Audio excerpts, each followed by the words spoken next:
À La Ciotat, cela fait 125 ans que la baie entretient des relations étroites avec le 7e art.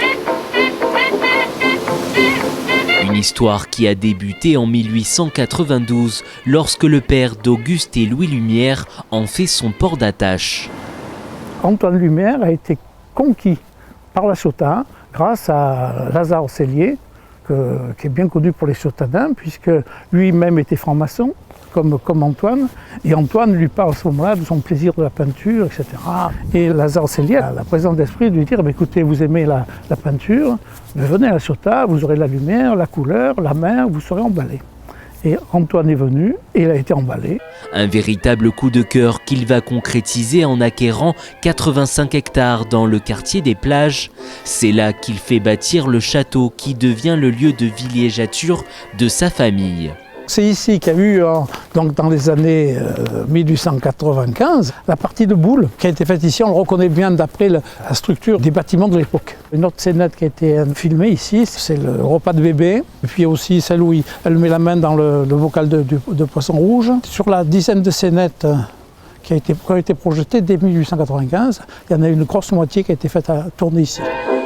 Mais avant de montrer pour la première fois au public parisien ces images qui prennent vie, c'est le grand salon de la Villa Lumière qui devient le 21 septembre 1895 le théâtre de ses premiers essais. Alors voici le fameux grand salon où Antoine a reçu ses 150 invités pour assister à des expériences de cinématographe. Et une dizaine de scénettes qu'ils ont projetées. Les gens étaient interloqués, enfin bon, ils voyaient bouger, ils voyaient les gens vivre. Hein, voilà. C'était quelque chose d'absolument extraordinaire.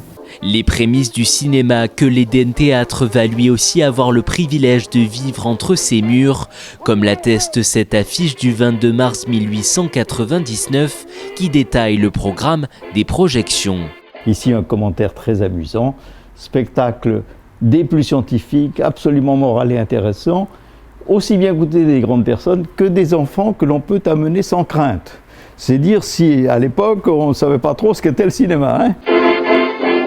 Antoine a invité Raoul Gallo, le propriétaire de l'Éden, à la séance, la première séance qui a eu lieu au Palais le 21 septembre 1895. Et le propriétaire de l'Éden, qui a une belle salle, lui dit « Mais pourquoi tu ne viens pas faire la même chose chez moi ?» Et il est venu effectivement quelques semaines plus tard avec son cinématographe faire une tentative de séance, mais uniquement à l'intention des familiers des deux hommes, leurs domestiques, grosso modo. Et le cinéma ne reviendra à l'Éden qu'en mars 1899 pour une première séance payante. Et c'est cette séance payante de 1899 que nous retenons, nous, pour dire que l'Éden est la plus ancienne salle de cinéma du monde, encore en activité.